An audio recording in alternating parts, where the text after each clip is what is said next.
Hi, and welcome back to the Mom and Mind podcast. I'm your host, Dr. Kat, and on this episode, I am joined by Dr. Ali Davis. She is a maternal mental health ecotherapist, author of the Mother Tree Method, and creator of the Maternal Ecopsychology certification for professionals supporting mothers through climate-aware, nature-based mental health care. In this episode, she's going to talk with us about what is maternal ecodistress and what is the relationship to matrescence, why mothers are vulnerable to mental health challenges in relation to a changing climate, and a bit about how we can support mothers in this experience. Dr. Davis is the founder of Root and Ritual Wellness based in Santa Fe, New Mexico, where she supports mothers in transforming eco-distress into rooted resilience through nature-based practices, storytelling, and care-centered community. This is a really interesting conversation and gives us a lot to think about. So let's dive in and learn from Dr. Ali Davis. Welcome, Ali. Thank you so much for being here. Yeah, thanks for having me. Really excited to have this conversation, learn more about what you do, and let people know that there is another way of healing that they might not have known about, that hopefully they can resonate with. And so, yeah, I'm really excited to share your work today. I'm excited to share it. Great. So I'd like to start off just with some context for the listeners. You are an ecotherapist. Can you explain or talk a little bit about what that is and how that supports people? Yeah, so nature therapy or ecotherapy is interacting with nature in ways that help accomplish someone's therapeutic goals. And some people even think of nature earth as a co-therapist. And there's a lot of benefits there, but one thing that often supports mothers is the idea of co-regulation with nature. We talk a lot about the mother-child dyad and co-regulation, but who's holding the mother as the mother's holding the child, and thinking about how the earth does that in a very supportive way that also decreases maternal isolation is really helpful for a lot of people I work with. Great. And so there's a certification around maternal eco psychology. What all does that encompass? Maternal ecopsychology is a term that originated with me and my mentor, Dr. Orly Athan, who brought the concept of matrescence from anthropology with Dana Raphael and this shift that mothers experience as they go through a transition from non-mother to mother or mother to mother again. And so brought that into maternal mental health and thought about all the domains that mothers shift in through this transition very quickly, like a growth spurt with growing pains, as well as tremendous growth in all areas. And so the focus that I have with maternal ecopsychology is the ecological domain. So we see biological, psychological, social, economic, spiritual shifts. But there was a gap in the literature and the research on how mothers experience an ecological shift as well, which can be very supportive and not supportive. It has risk factors as well as protective aspects. And we thought about maternal psychology as what Dr. Athan calls her work, because it's this intersection to bring mothers into the conversation more in terms of a developmental psychological perspective.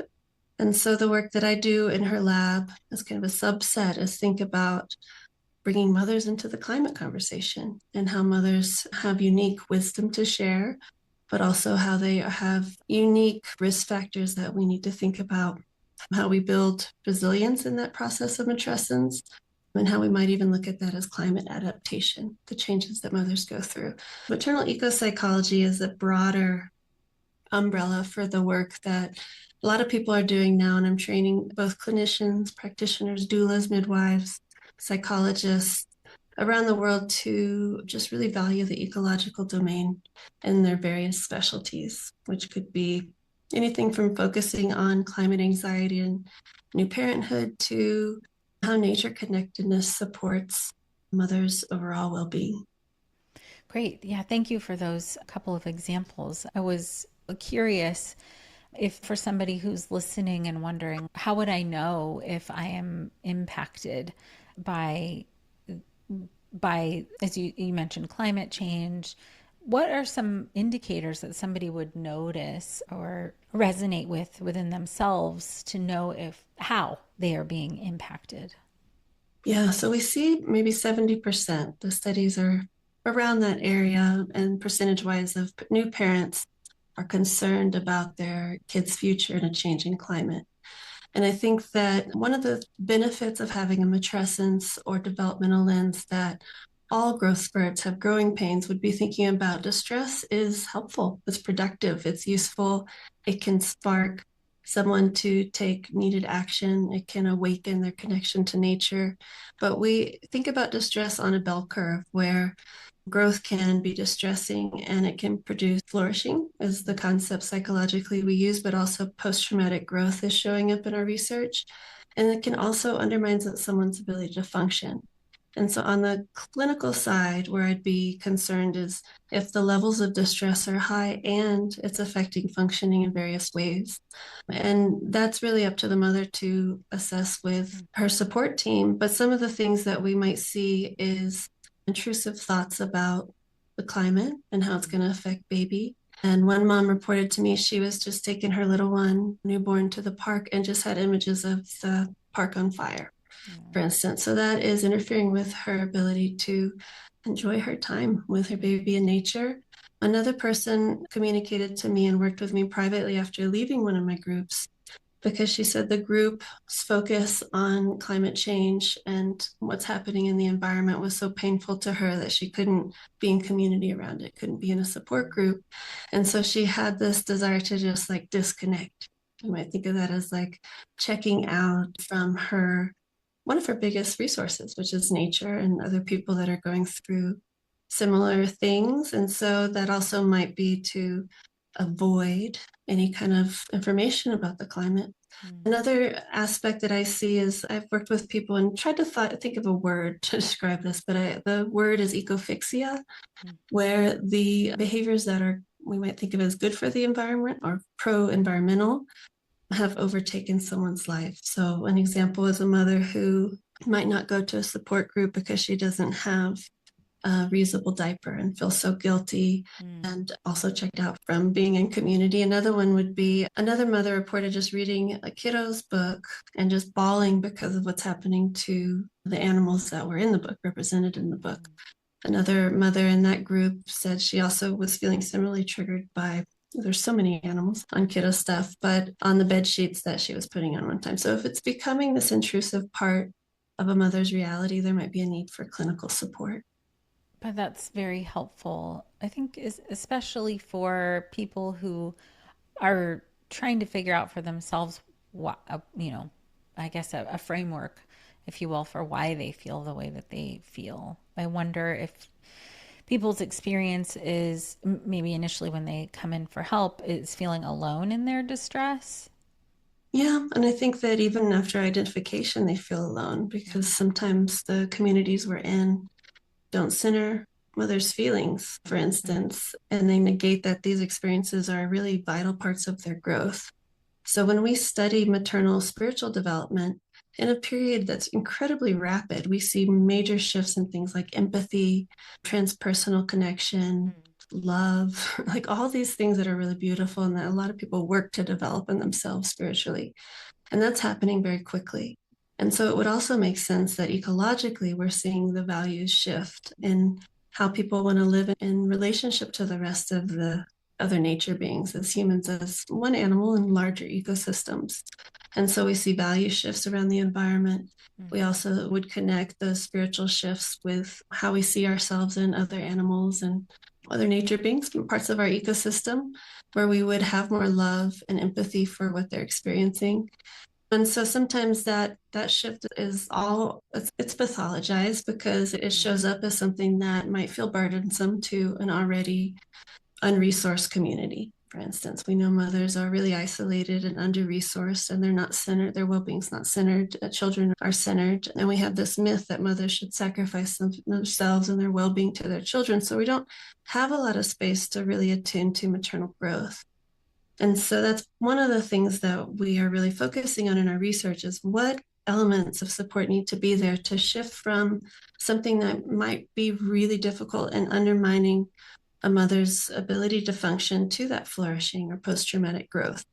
And we actually saw in our research through some groups that I was running that were online but still nature-based expressive ecotherapy, that the mothers with higher levels of eco distress overall, their higher levels of concern, what we might report as like a preoccupation with concern about the environment, it was correlated with post-traumatic growth in various ways through the group process.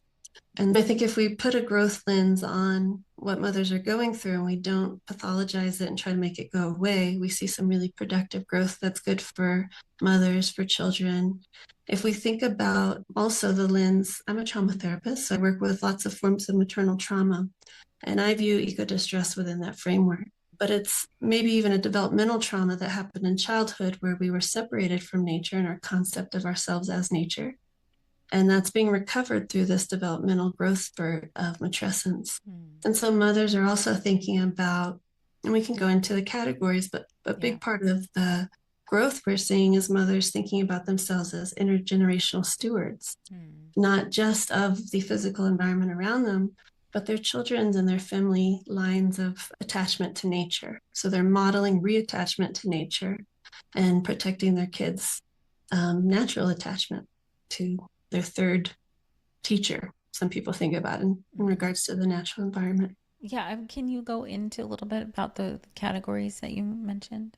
Yeah, I do narrative therapy. And so my expressive ecotherapy group was on bringing narrative models, therapeutic models, to a psychoeducation group around eco-distress.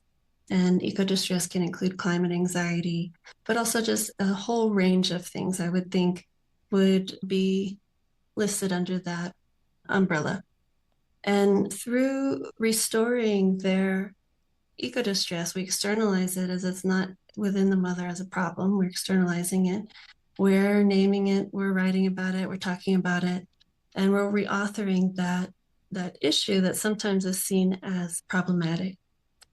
So we put the 5 categories under the label of eco-maternal identity development. And we can get more into identity development and matrescence overall, but the categories were nature relatedness.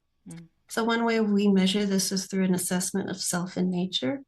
And I say there's 2 circles. One's nature and one's you. What's the relationship between these circles? Are they completely overlapping a little bit? Are they really far apart? And so that's a great scale of thinking about how related someone already feels to nature. And over the course of the group, those circles became more together, overlapping, and oftentimes just one circle.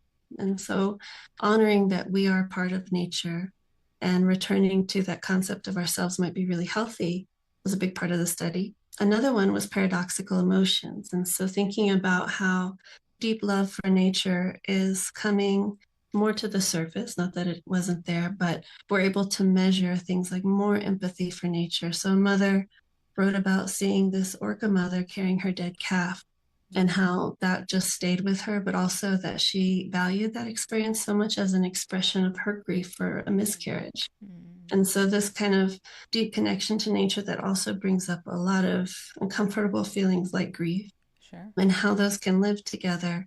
And what we found in our study and another paper we published was that actually helps to develop what's called learned hopefulness.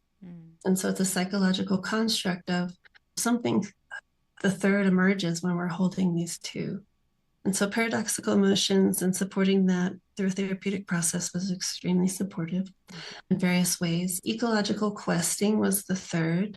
And once eco-distress or climate anxiety was externalized as not the mother's problem, it's this problem that's real and that exists, they were able to start this quest of how am I connected with nature? What does this mean for me? A lot of times that shows up therapeutically as metaphor. There's a lot of lessons that come up through one's own interaction with nature and a specific nature being in particular.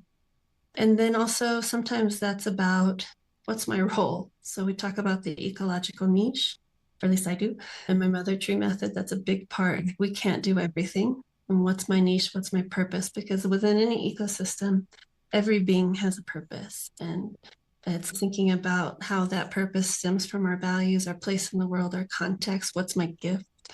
And so questing is a big part of that too. And I've had mothers organize performance art at places that were water had dried up because of climate change that were important to them in childhood and their children will never see. And so performing something about their grief that they feel and honoring that loss. So, Another mother took action to limit the cutting down of fields during important monarch migration periods. And I just have a lot of examples where people found their niche. And some people's niche is to really support their children's, some people think is really natural ecological identity through various changes in their own lifestyles. Maybe they prioritize spending more unstructured time in nature versus other choices they might have made, or some people have moved, which is interesting. So thinking about ecological questing is bringing life more into alignment with these emerging values. So for this category in particular, it's about the mother's role within the ecosystem in general. Like, what can she do? How can she be like a steward? And also, what is her role as a mother? Yeah, so the ecological questing can go into some of we do have the environmental stewardship category and then intergenerational commitment. But a lot of times in motherhood or matrescence, we're thinking about like, how can I do motherhood? How can I be the good mother? And matrescence to me is a real shift to a mother's identity. And how can she be more of herself more fully? And how is that leading to her well-being? And we know through various kind of like counseling theories, like person-centered theory, that it's someone's gaps. It's those gaps from authenticity that can create suffering. And so it's bringing someone more into alignment with themselves as nature. And then that can have various outcomes where they might move into the intergenerational commitment that looks like something like we talked about, or the environmental stewardship in various ways. But I think ecological questing is probably, like you said, more about the being in relationship and knowing one's niche and purpose that stems from who they are uniquely. And it sounds with all of them so far, it also sounds the learned hopefulness is through all of them. So this is, I'm just making my own interpretations around if somebody's feeling disconnected, maybe lost in the transition, trying to figure out how to do this thing, they can become connected more to themselves and but also more to a bigger purpose, maybe something that helps themselves and quite literally the environment, but their environment. Yeah. Mother as earth, mother as environment. Really move that you hold that picture, because while we might focus on distress and alleviating that, kind of the main idea is that is a productive aspect of matrescence in many cases. And it's even more productive when we're not holding it as pathology to be erased or fixed. And I do believe, I'm an ecotherapist, so I would have to, it's like the earth's role in guiding mothers into a deeper relationship with themselves is vital, because when we think about, I have like various figures in some of our research where we're thinking about how the ecological domain actually holds the biopsychosocial domain. And so shifts from this perspective might really transform some of the distress in a physical, psychological, social realm. And if we think about maternal trauma, which often comes back up in a new way, or maybe in a way that mothers have coped and that coping is undermined, and so the trauma is coming to be dealt with in new motherhood, then nature therapy might be more helpful than going directly into a specific developmental traumatic experience from childhood at that point. And that might be more available to them if they're holding their overall well-being with some really supportive practices, and also the identity shift, which I think is a really important part of mother's experiences, and shifting from myself as this isolated, hyper-individualist, alone, unsupported person to an understanding of oneself as both that maybe and this larger part, like I'm a flower on the body of the earth. Then a lot of the ways that we think about distress and our other aspects of our identity are soothed or even held differently. I really love this. I don't know how tied all of this is to Bronfenbrenner's ecological systems theory. I remember way early, before I was even in grad school, in a community psychology class, being introduced to this concept and just my mind being blown. of all of the ways that there's this interdependence through, like, literally within your home to all of the other spheres of influence, bi-directional influence, to say the least, that there is. And it feels like what you're talking about is really taking into consideration, I don't, that just how important that is, that we're not just this, like you said, like a monolith here by ourselves. It's such an important reminder of how we are connected to so many things, and very specifically environment, ecology specifically. I think maybe we've grown out of thinking of ourselves within multiple layers of systems. Yeah. So I've taught in a lot of counseling programs and I love theory and I love Bronfenbrenner. I just wish that he had put the actual environment in a very Yes. alive animist way. Yeah. Yes. And so the ecological there is really about embeddedness and context. Mm-hmm. And sometimes I think about how we interpret mother's stress within very distressing systems as Yeah. personal pathology. Yeah. Yeah. And so maternal ecopsychology, or the matrescence that I've trained under Dr. Athan, is explicitly feminist. It's explicitly mother centered and it is always contextualized. Mm-hmm. And Dana Raphael, in thinking about matrescence, was always asking, where's the mother? That was the Mm-hmm. concept of the idea, or the origination of the concept of matrescence in anthropology.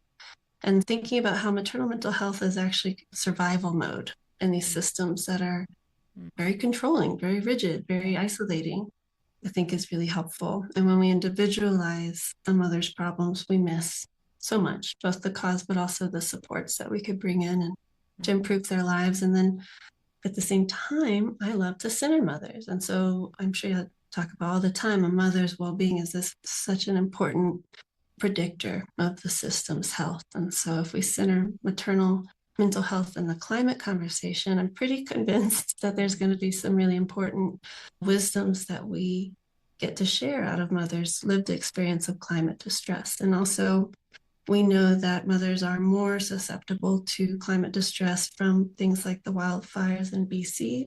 They showed that mothers were more likely to develop post traumatic stress from that Yeah. because they're also holding secondary adversities. And because of gender inequality, they're the ones that are showing up repeatedly and having to manage those secondary adversities without support. So we could think also on a policy level what could be done to support maternal mental health from, like you're talking about, a systems perspective. Speaking of the how it is impacting mental health, you touched on anxiety, climate anxiety, worry about the future. But what are you seeing in terms of just like pregnancy and postpartum mental health impacts? Is it in terms of depression and anxiety? Are there yet in the research any information on how this is impacting that?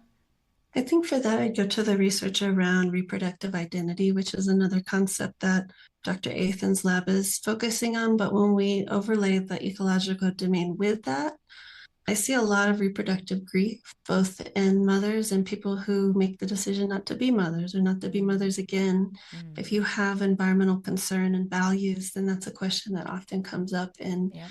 these decisions. There's so much climate uncertainty, and grief is both personal and ecological. And thinking about the role that plays in decisions of people to grow their family in certain ways or not, there's ambivalence around that, which we know maternal moral ambivalence about parenting under collapse is growing. But I'm also seeing it in adolescents, in the college students that I've taught. It's showing up more and more in reflections, like writing reflections, personal ones that they're sharing. And so there's this grieving of a future that many people have imagined that they're not going to be able to have. And alongside ecological loss, that is really heavy. And some people have decided not to have kids because they're uncertain about that future under ecological collapse or systemic collapse, more broadly That's defined. real. And that's for sure. I hear that all the time. And even for people who have decided to have kids, and some people expressing guilt, some people obviously expressing worry about what they're bringing their children into. Yeah. And one of the things I just feel like saying, is to bring in this concept of the double bind of green motherhood, because it's something that shapes the conversation, but it's not named because it's from like a lot of the environmental conversations around having children are not from mothers. They're not originating from there. They're sometimes originating from a pretty problematic discourse. Mm. So I'll put that aside. There's really a great book by Jade Sasser to talk about reproductive grief and identity and the climate crisis. But the double bind of green motherhood is this concept that frames environmental care as a moral obligation that is executed through private consumption and that often lands on moms. And so it's like they've studied pregnancy magazines, for instance, and the environmental content that is in there. And it's so much about buying the right thing. And so when you think about the invisible labor that sometimes those, like we're talking about disposable versus reusable diapers, creates for mothers, these eco chores, while being judged for any decision, since you had a kid, as a failure, environmental failure, is something that I think is important to name from a maternal experience, because there's no way to be a good ecological actor within that framework. And mothers are often, when they're feeling that anxiety or eco guilt, it's a construct from this where they can never do enough, and they know that they're set up, but no one's naming that. And Sarah Ray Jaquette talks about it as the environmental third shift. So we know about a mother's first and second shift is in the home, working in the home, working out of the home. But there's another one that's taking up a lot of maternal labor and time and resources that can show up as anxiety or eco guilt if it's not identified. But it's this unpaid ecological labor that's layered onto maternal care to basically erase the ecological footprint that comes online when you have a kiddo. And so that's real. Yeah. That's and so that's real. something that I sometimes like to name outright, because then mothers are like, oh my gosh, yes, I'm planning the birthday parties and I'm responsible for all the disposable waste. And there's not a lot of room in there unless you're talking and being supported by mothers that are going through something similar. It makes me wonder too about the community that you're in. And I'll just give a personal example. So when I was pregnant with my daughter and my son, I was living in San Francisco. There were a lot of initiatives around composting, like way ahead of any other community that I knew about, composting and like bringing your own bags. This was like 13 years ago, bringing your own bags. Now it's a law. You have to, or whatever, you have to bring your own bags. Anyways, so the environment that I was in really was way more supportive of making these decisions that were more environmentally conscious. And then when I moved to Southern California into suburbs, it wasn't that way. I didn't have the same kind of pressure, but I had the same kind of guilt. I should be still making these choices, but I also don't have as many opportunities to make those choices. So I wonder how much, just that's my personal example, but listening to what you're describing made me wonder how much your actual community impacts this dynamic. Yeah. And I don't know the exact stats. There used to be some problematic data about every time you have a child, the ecological footprint increases like 250%. And again, that was focused on the mom, which is questionable. But it's also not true if we see community or state or federal shifts in regards to policy around things that could take care of ecological footprints from the individual level at a systemic level. And so where we live and kind of the spaces, the eco narratives of our communities, we might say, around sustainable parenting are really important, I think, maybe in shifting policymakers to something that's healthier, but also for mothers to recognize that this unpaid ecological labor can be a virtue signal rather than something that's embedded in their own ecological niche. And that ecological identity is something that is deeply personal and felt and experienced in relationship to nature. And it's not something necessarily you buy or do. And that is the way I talk about green motherhood, as this prescriptive identity that like just slams down on moms when they're pregnant of how to be a good mother, because what we're actually seeing is to be a good mother is to be a good green mother now. There's this whole other set of expectations, but that is an off-ramp or a developmental distortion from what is actually happening inside themselves of a shift in ecological values and relatedness. And some of the behaviors might look the same, but they come from a very different place. So I still recycle. And we can have tons of conversations about that, but I do it from a place of deep respect for the earth and the ways that I use these products. And I think that it is a reverent prayer. So I'm not so concerned about the math, maybe, which is a lot of what ecofixie or that kind of overwhelming, obsessive, pro-environmental behaviors taking to the extent that they hurt a mom, how that might show up as this like constant discourse or inquiry in the mind about what's my balance today. And yeah, so it's a bit of a shift. And we're saying like that's there and it's pulling you over this way, but we're trying to stay on our own developmental course of ecological identity development within yourself in relationship to your environment. For moms who are experiencing this distress, what, I know you can't go all the way into it, but what kind of discussions or support or things are you working with them on to help manage the distress and get to a place where things feel more better, for lack of a better word? Yeah, I think the first one is I really encourage people to value the ecological domain and name it. And I include that in assessments, and I encourage people to include like in their biopsychosocial to include the ecological. And what comes up is really rich often. The things that we wouldn't know about how people are naturally supporting themselves. And in some research that's about a decade old now, we saw some interviews and questionnaires around mothers' spirituality shifts in matrescence. And what was happening was they were moving towards naming nature as divine and then qualifying that. Well, not totally. So it's this movement that we can support by even asking about it. And so letting the mother lead in regards to how the relationship with nature is naturally supporting her or already supporting her, and also how it might be a risk factor. And so we know nature relatedness, nature connection is a risk factor, but I say that within quotes because we have to think about the context that mothers are normally held in.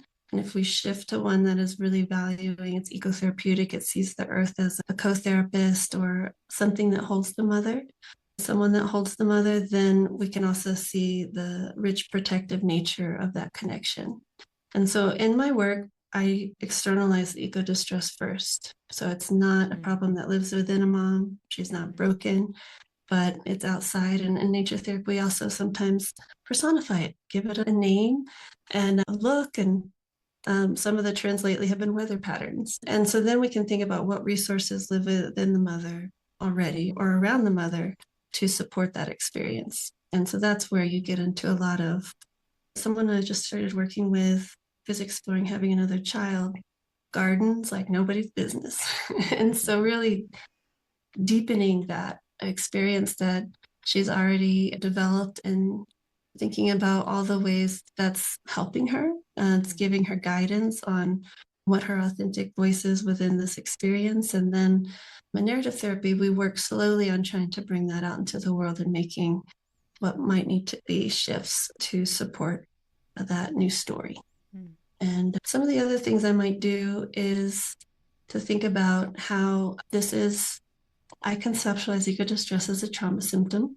And so if we go backwards and thinking about what's the original rupture, the first rupture, how we might need to reattach to the earth. And I developed this theory because trauma therapists had experienced ecodistress, and it showed up very similarly to symptoms that I had from PTSD.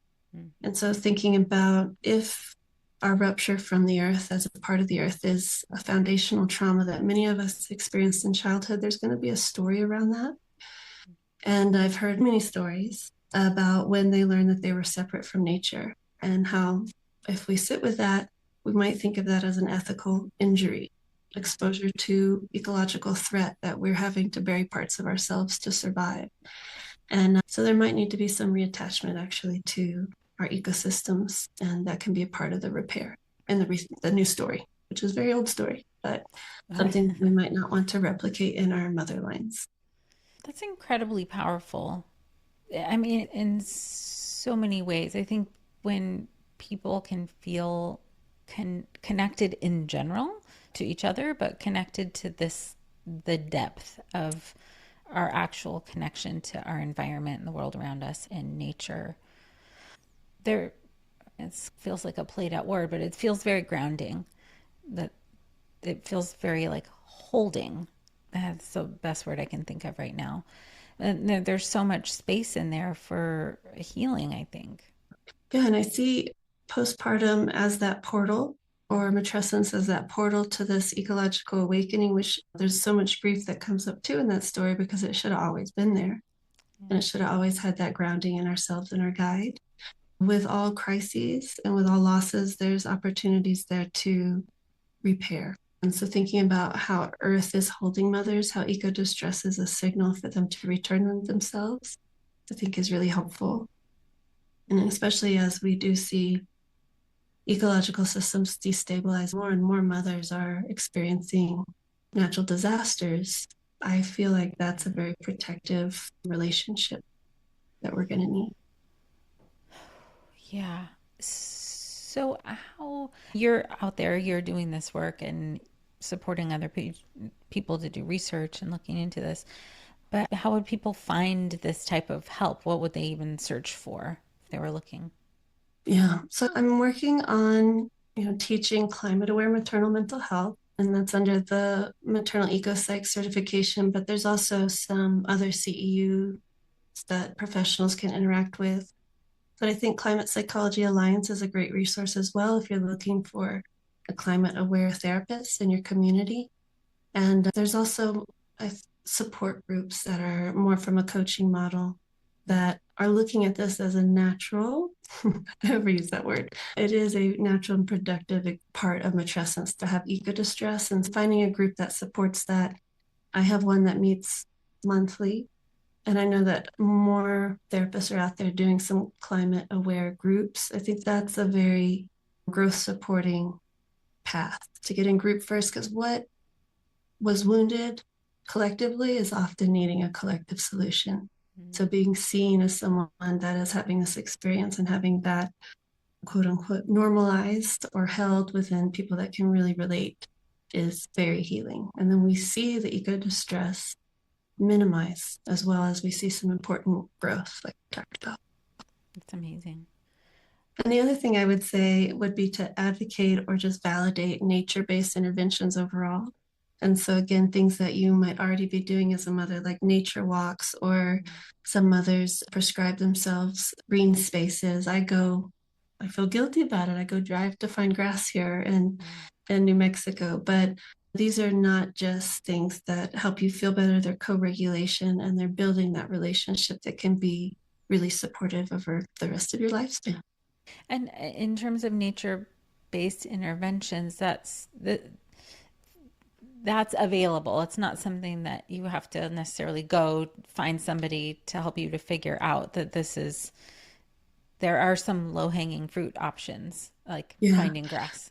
Yeah. In some of our papers, we talk about nearby nature. It's this concept from eco psychology. Like we might think of like nature therapy as going on a fast to the wilderness and leaving your children. Like that's Right. not supportive. And it's also not reflective of the values of supporting that mother child dyad and regulating as a system and really rooting into place. And so nearby nature can be looking out a window. It can be sitting with a glass of water. Everything is nature. And from this perspective, you're nature. So, really soothing yourself, supporting yourself, doing the things you love to do. I call that nature therapy. But there's really interesting research on nature based interventions for mothers. So, going on a weekend retreat, a mother kiddo retreat, that I'm seeing more of these around. There's one happening this weekend that I'm going to evaluate for decreasing anxiety. Nice. So we're seeing a lot of supportive research in the maternal mental health space on nature therapy. And so just valuing that and putting your resources, your time, your energy into that, I think has a lot of exponential rewards. It's beautiful and doable. I love that. Oh, this has been such a great conversation, and I'm sure a lot for people to think about, and also to be able to think about ways that they can attend to themselves and their connection now, today, if they need it. It's really beautiful to just to bring this awareness in and offer people another way to think about their healing. Thanks for having me and helping put mothers back in the climate conversation. Thank you. Please connect with our guest at Dr. Ali Davis on Instagram or on her website, dralidavis.com. And an acknowledgement that the insights that Dr. Ali Davis shares in this episode are part of her project, Bringing Maternal Ecodistress into the Climate Conversation, a media toolkit for science communicators supported by the Schmidt Science Communication Catalyst Grant. And if you've learned anything new from this episode, please share this episode. You can find it on any podcast platform. And while you're there sharing, if you haven't yet given this podcast a rating or a review, we would love to have that from you and have your opinion so that when other people drop in to listen and to look into this podcast, they can see how it might benefit them. Thank you so much for being with us today. Until next time.